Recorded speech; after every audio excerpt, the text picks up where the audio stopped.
ஆண்டு நினைவு தினம் இன்றைக்கு அனுசரிக்கப்படுகிறது.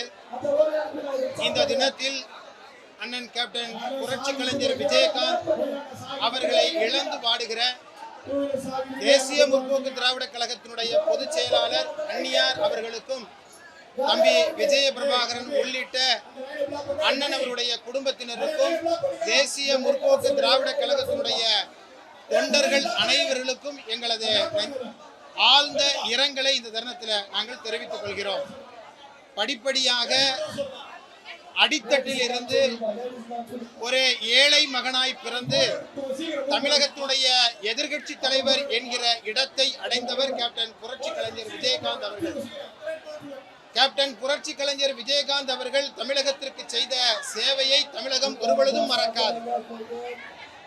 ஏழைகளின் சிரிப்பில் இறைவனை காண்கிறேன் என்று சொன்ன பேரறிஞர் அண்ணா அவர்களுடைய வார்த்தைக்கு இணங்க ஏழை மக்களுடைய பிரச்சனைகளை, ஏழை மக்களுடைய பசியை தீர்க்கின்ற ஒருவராக எந்த விதமான சுயநலமும் இன்றி அவர் தன்னுடைய வாழ்வை அமைத்துக் கொண்டார். அந்த அடிப்படையிலே தான் பசித்திருக்க கூடாது, ஒருவரும் கூட பசித்திருக்க கூடாது என்பதில் மிகுந்த கவனம் கொண்டவர் அண்ணன் புரட்சி கலைஞர் கேப்டன் விஜயகாந்த் அவர்கள். அதனால்தான் இன்றைக்கும் கூட அவரது சமாதியிலே தினம் தினம் ஏழைகளுக்கு இலவசமாக உணவு வழங்கப்படுகிறது. யாரை கண்டாலும் உணவு உண்டு அவரை அனுப்ப வேண்டும் என்று சொல்லுகிற, பசியோடு யாரும் இருக்கக்கூடாது என்று சொல்லுகிற கரிசனம் கொண்டவர் புரட்சி கலைஞர் கேப்டன் விஜயகாந்த்.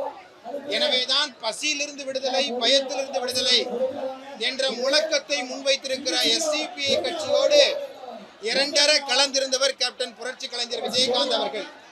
2016 சட்டமன்ற தேர்தலில் எஸ்டிபிஐ கட்சி மக்கள் நல கூட்டணியில் இடம்பெற வேண்டும் என்ற ஒரு பேரவா கொண்டிருந்தார். ஆனால் அன்றைக்கு அது நடைபெறாமல் போய்விட்டது. கடந்த 2024 பாராளுமன்ற தேர்தலில் அஇஅதிமுக தேமுதிக கூட்டணியோடு எஸ்டிபிஐ கட்சி நாடாளுமன்றத்தை தேர்தலை நாங்கள் எதிர்கொண்டோம். இந்த தருணத்தில் கேப்டன் புரட்சி கலைஞர் விஜயகாந்த் அவர்களை இழந்து வாடுகிற அனைத்து சொந்தங்களுக்கும் எங்களுடைய ஆழ்ந்த இரங்கலை நாங்கள் தெரிவித்துக் கொள்கிறோம்.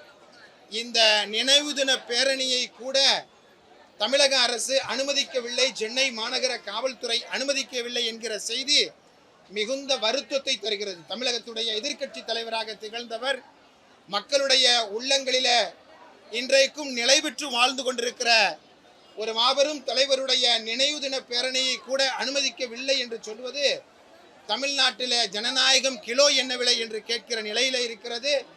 எனவே இதையெல்லாம் ஒரு எச்சரிக்கையாக எடுத்துக்கொண்டு தமிழக அரசு ஜனநாயக வழியில் செயல்படுபவர்களை, அவர்களுக்கு தேவையான எல்லா விதமான அனுமதியும் வழங்கி இந்த உரிமைகளை மதித்திட வேண்டும் என்று இந்த தருணத்தில் நான் சொல்லிக்கொள்ள கேட்கிறேன்.